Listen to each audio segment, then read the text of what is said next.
भाग 41 में सुनिए पंचतंत्र की कहानी राक्षस का भय। एक नगर में भद्रसेन नाम का राजा रहता था। उसकी कन्या रत्नवती बहुत रूपवती थी। उसे हर समय यही डर रहता था कि कोई राक्षस उसका अपहरण न कर ले। उसके महल के चारों ओर पहरा रहता था, फिर भी वह सदा डर से कांपती रहती थी। रात के समय उसका डर और भी बढ़ जाता था।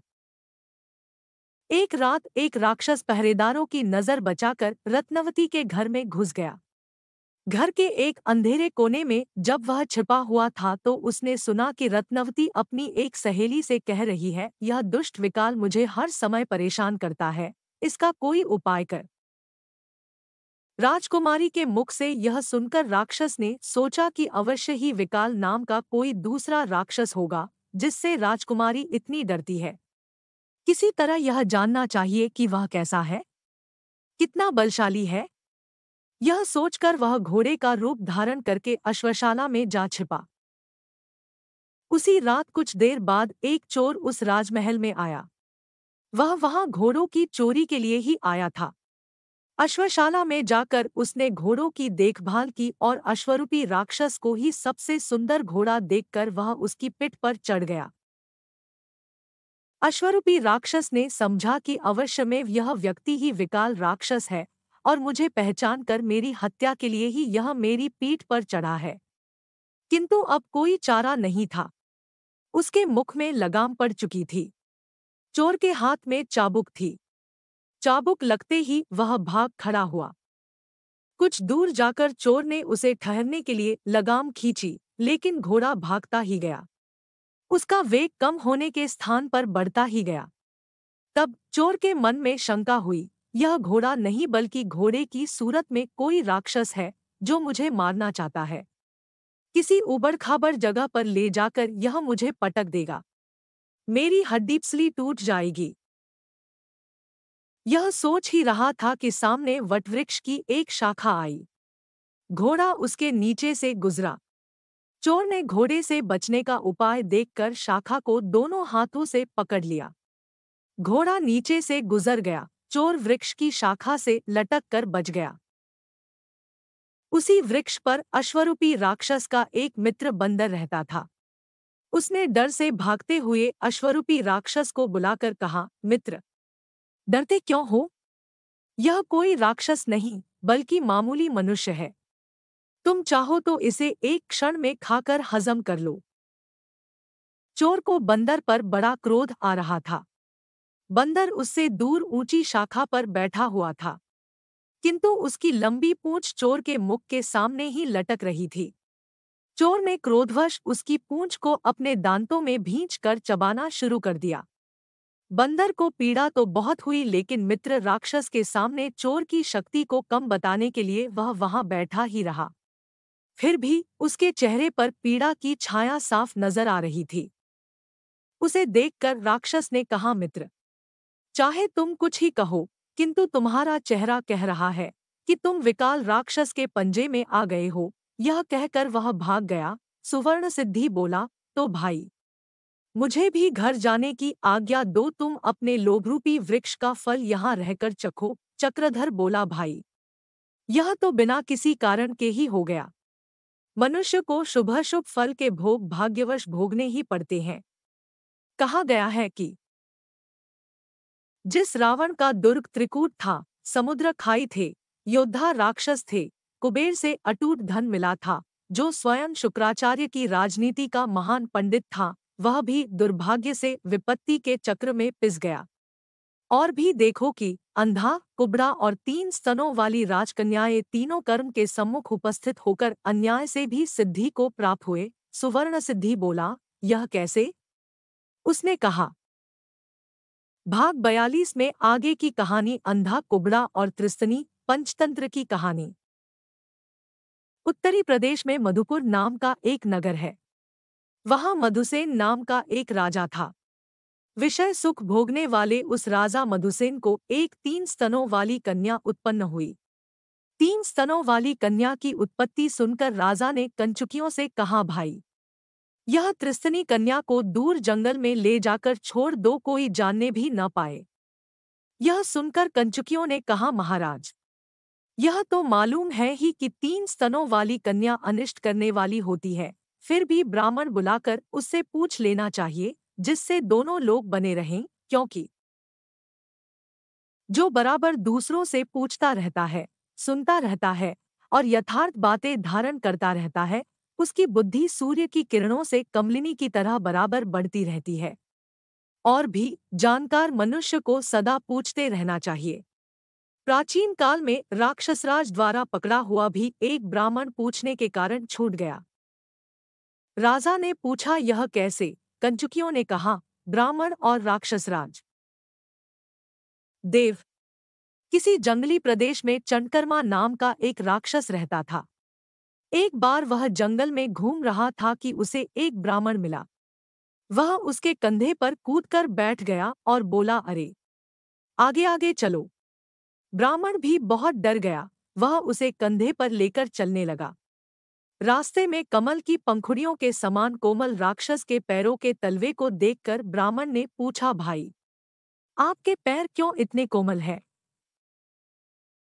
राक्षस बोला, भाई, मैंने व्रत रखा है कि गीले पैरों से भूमि का स्पर्श नहीं करता। यह सुनकर ब्राह्मण अपने छुटकारा पाने का उपाय सोचता हुआ एक सरोवर के किनारे पहुंचा। वहां पहुंचने पर राक्षस ने कहा, जब तक मैं स्नान और देव पूजा करके न आऊं तब तक तुम इस स्थान से कहीं अन्यत्र मत जाना। यह कहकर राक्षस सरोवर में नहाने चला गया। ब्राह्मण ने सोचा कि यह देव पूजन करने के बाद निश्चय ही मुझे खा जाएगा, इसलिए मैं जल्दी से भागूं जिससे वह गीले पैर मेरे पीछे न आ सके। ब्राह्मण ने वैसा ही किया। व्रत टूटने के डर से राक्षस भी उसके पीछे नहीं गया।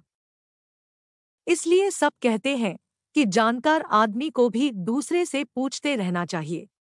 बड़े राक्षस से भी पकड़े जाने पर सवाल पूछने से ब्राह्मण छूट गया। उसकी बात सुनकर राजा ने ब्राह्मणों को बुलाकर पूछा, हे ब्राह्मणों, मेरे यहाँ त्रिस्तनी कन्या का जन्म हुआ है। इसकी शांति का कोई उपाय है या नहीं?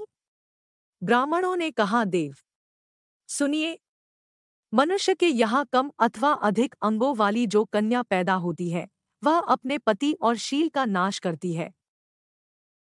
इनमें से भी अगर 3 स्तनों वाली कन्या अपने पिता की नजर पड़े तो वह तुरंत अपने पिता का नाश कर देती है। इसमें संदेह नहीं, इसलिए इस लड़की को आपको नहीं देखना चाहिए। अगर कोई इस कन्या के साथ विवाह करे तो उसे इस कन्या को देकर देश से बाहर कर दीजिए। ऐसा करने से आपके दोनों लोग सुधरेंगे। उनकी यह बात सुनकर राजा ने डंके की चोट पर मुनादी करा दी, लोगों, इस त्रिस्तनी कन्या के साथ जो कोई ब्याह करेगा उसे 1 लाख सुवर्ण मुद्रा उसी समय मिलेगा और उसे देश भी छोड़ना पड़ेगा। मुनादी किए हुए बहुत दिन बीत गए, फिर भी उस कन्या को लेने को कोई तैयार न हुआ। वह जवान होने तक छिपे स्थान में रहकर यत्नपूर्वक पल-पुसकर बढ़ने लगी। उसी नगर में कोई अंधा रहता था। उसका मंथरक नाम का एक कुबड़ा आगे लकड़ी पकड़ने वाला था। उन दोनों ने डुग्गी सुनकर आपस में विचार किया, भाग्यवश कन्या मिलती हो तो हमें डुग्गी रोकनी चाहिए, जिससे सोना मिले जौर उसके मिलने से हमारी जिंदगी सुख से कटे। उस कन्या के दोष से कहीं मैं मर गया तो भी दरिद्रता से पैदा हुई उस तकलीफ से छुटकारा मिल जाएगा। कहा है कि लज्जा, स्नेह, वाणी की मिठास, बुद्धि, जवानी, स्त्रियों का साथ, अपनों का प्यार, दुख की हानि, विलास, धर्म, तंदुरुस्ती, बृहस्पति जैसी बुद्धि, पवित्रता और आचार विचार, ये सब बातें आदमियों का पेट रूपी गड्ढा जब अन्न से भरा होता है तभी संभव है। यह कहकर उस अंधे ने मुनादी करने वाले को रोक दिया और कहा, मैं उस राजकन्या से विवाह करूंगा यदि राजा मुझे उसे देगा। बाद में राज कर्मचारियों ने जाकर राजा से कहा, देव, किसी अंधे ने मुनादी रोक दी है, इस बारे में क्या करना चाहिए?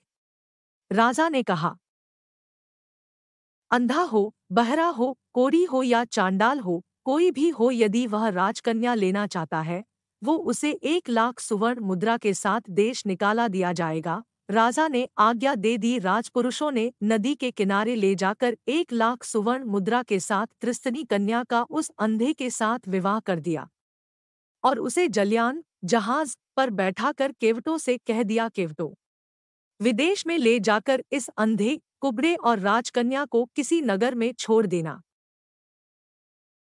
केवटों ने वैसा ही किया। उन्होंने जहाज में बैठाकर उसे विदेश में ले जाकर एक नगर में पहुंचा दिया। केवटों के दिखाने पर रुपए से उसने एक सुंदर महल खरीद लिया और तीनों बड़े आराम के साथ वहां अपनी जिंदगी का समय बिताने लगे। केवल अंधा सदा पलंग पर सोया रहता था। घर का सारा कारोबार कुबड़ा करता था। इस तरह उनका समय आराम से कटा चला जा रहा था कि कुछ ही दिनों में कुबड़े के साथ राजकन्या का अनुचित संबंध स्थापित हो गया। यह ठीक ही कहा गया है कि यदि आग शीतल हो जाए, चंद्रमा जलाने वाला बन जाए, समुद्र का पानी मीठा हो जाए, तब स्त्रियों को सतीव हो सकता है। कुछ दिन बीतने पर त्रिस्तनी ने मंथरक से कहा, है सुंदर, यदि किसी तरह यह अंधा मर जाए तो हम दोनों सुख की जिंदगी बिताएं। कहीं से ढूंढकर तुम विष ले आओ, उसे देकर मैं इसका काम तमाम कर दूं और सुखी बनूं। दूसरे दिन घूमते हुए कुबड़े को एक मरा हुआ काला सांप मिला। उसे लेकर वह प्रसन्न मन से घर वापस लौटा और त्रिस्तनी से बोला, सुंदरी, यह एक काला सांप मिल गया है। इसे टुकड़े टुकड़े काटकर खूब अधिक सोंठ मिर्च डालकर अच्छे स्वाद का बना डालो। उस अंधे को मछली का मांस बताकर इसे खिला दो। इसे खाते ही वह खत्म हो जाएगा, क्योंकि उसे मछली का मांस सदा बहुत रुचिकर लगता है। यह कहकर मंथरक बाहर चला गया। त्रिस्तनी ने तुरंत आग जलाई और काले सांप को टुकड़े टुकड़े काटकर उसमें मट्ठा डालकर चढ़ा दिया और घर के दूसरे कामों में व्यस्त होने के कारण अंधे के पास आकर विनय के साथ कहा, आर्यपुत्र, आज तुम्हें बहुत अधिक पसंद आने वाली मछली का मांस मैंने मंगा रखा है। तुम हमेशा उसे पूछा करते थे। उसे मैंने पकाने के लिए आग पर चढ़ा दिया है। मैं जब तक दूसरे कामों को निपटा लूं तब तक तुम करछी लेकर थोड़ी देर उसे चला दो। यह सुनकर अंधा बहुत खुश हुआ। वह जीभ चाटते हुए तुरंत पलंग से उठ बैठा और लेकर उसे चलाने लगा।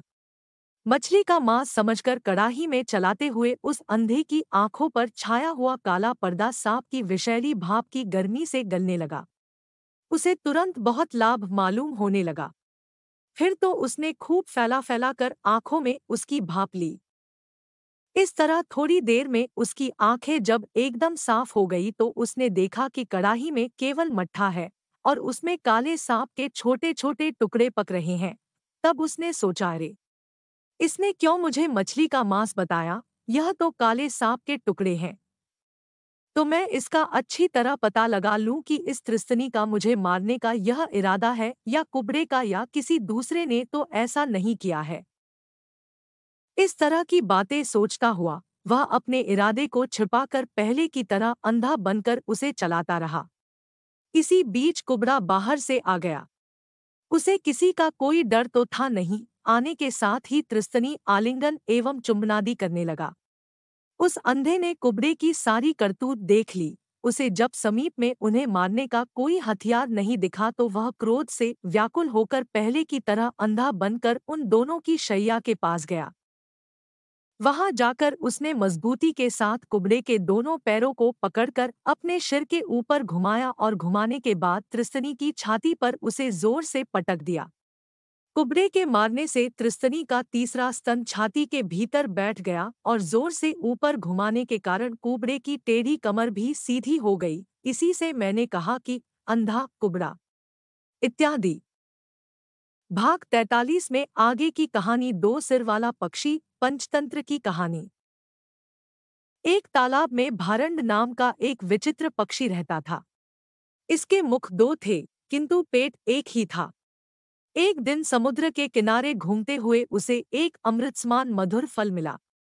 यह फल समुद्र की लहरों ने किनारे पर फेंक दिया था।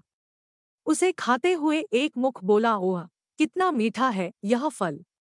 आज तक मैंने अनेक फल खाए, लेकिन इतना स्वादु कोई नहीं था। न जाने किस अमृत बेल का यह फल है। दूसरा मुख उससे वंचित रह गया था। उसने भी जब उसकी महिमा सुनी तो पहले मुख से कहा, मुझे भी थोड़ा सा चखने को दे दे। पहला मुख हंसकर बोला, तुझे क्या करना है? हमारा पेट तो एक ही है। उसमें वह चला ही गया है। तृप्ति तो हो ही गई है। यह कहने के बाद उसने शेष फल अपनी प्रिया को दे दिया। उसे खाकर उसकी प्रेयसी बहुत प्रसन्न हुई। दूसरा मुख उसी दिन से विरक्त हो गया और इस तिरस्कार का बदला लेने के उपाय सोचने लगा। अंत में एक दिन उसे एक उपाय सूझ गया। वह कहीं से एक विषफ ले आया। प्रथम मुख को दिखाते हुए उसने कहा, देख, यह विषफ मुझे मिला है, मैं इसे खाने लगा हूं। प्रथम मुख ने रोकते हुए आग्रह किया, मूर्ख, ऐसा मत कर, इसके खाने से हम दोनों मर जाएंगे। द्वितीय मुख ने प्रथम मुख के निषेध करते करते अपने अपमान का बदला लेने के लिए विषफ खा लिया। परिणाम यह हुआ कि दोनों मुखों वाला पक्षी मर गया। सच ही कहा गया है कि संसार में कुछ काम ऐसे हैं जो एकाकी नहीं करने चाहिए। अकेले स्वादु भोजन नहीं खाना चाहिए। सोने वालों के बीच अकेले जागना ठीक नहीं। मार्ग पर अकेले चलना संकटापन्न है। जटिल विषयों पर अकेले सोचना नहीं चाहिए। सीख, मिलकर काम करो। सुवर्ण सिद्धि ने कहा, इसी पर मैंने कहा कि एक पेट और दो कंठ वाले इत्यादि। चक्रधर ने कहा, भाई, सच है, तुम घर जा सकते हो, परंतु अकेले मत जाना। कहा गया है कि अकेले कोई स्वाद नहीं लेना चाहिए, अकेले सोकर जागना नहीं चाहिए, अकेले रास्ता नहीं चलना चाहिए तथा अकेले अर्थ चिंता नहीं करनी चाहिए। और भी दूसरा कायर पुरुष ही क्यों न हो, पर साथी होने से वह भी कल्याणकारक होता है। केकड़े ने भी दूसरा साथी बनकर जीवन की रक्षा की। सुवर्ण सिद्धि बोला, यह कैसे? उसने कहा। भाग 44 में आगे की कहानी। ब्राह्मण कर्कटक पंचतंत्र की कहानी। किसी नगर में ब्रह्मदत्त नामक एक ब्राह्मण रहता था। एक बार किसी काम से उसे दूसरे गांव जाना पड़ा।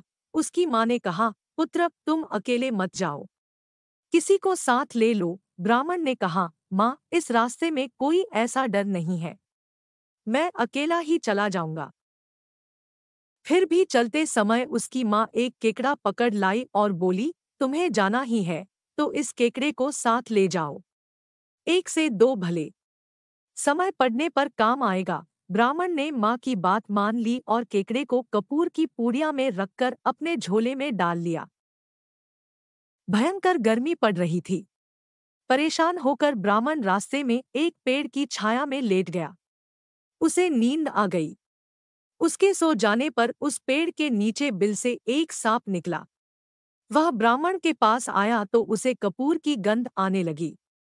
वह ब्राह्मण के झोले में घुस गया और कपूर की पुड़िया मुंह में भरकर उसे निगलने का प्रयत्न करने लगा। पुड़िया खुल गई। बस केकड़े ने तुरंत अपने तीखे पंजों से दबोचकर सांप को मार दिया। ब्राह्मण की आंख खुली तो वह हैरान रह गया। कपूर की पुड़िया के पास ही मरे हुए सांप को देखकर वह समझ गया कि केकड़े ने ही सांप को मारकर उसकी जान बचाई है।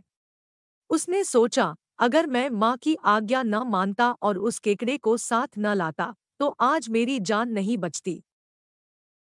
सीख, राह का साथी कोई भी हो समय पर सहायक होता है। कहानी सुनाकर चक्रधर ने कहा, इसलिए कहता हूँ कि यात्रा में कोई दुर्बल व्यक्ति भी साथ हो तो वह समय पर सहायक होता है। चक्रधर की यह बात मानकर सुवर्णसिद्धि ने उससे विदा ली और लौट पड़ा। वीडियो पसंद आया है तो वीडियो को लाइक करें, शेयर करें और जो चैनल पर पहली बार आए हैं वो चैनल को सब्सक्राइब करें। चैनल को सब्सक्राइब करना एकदम फ्री है। आपके सहयोग से ही वीडियो बनाने की प्रेरणा मिलती है। धन्यवाद।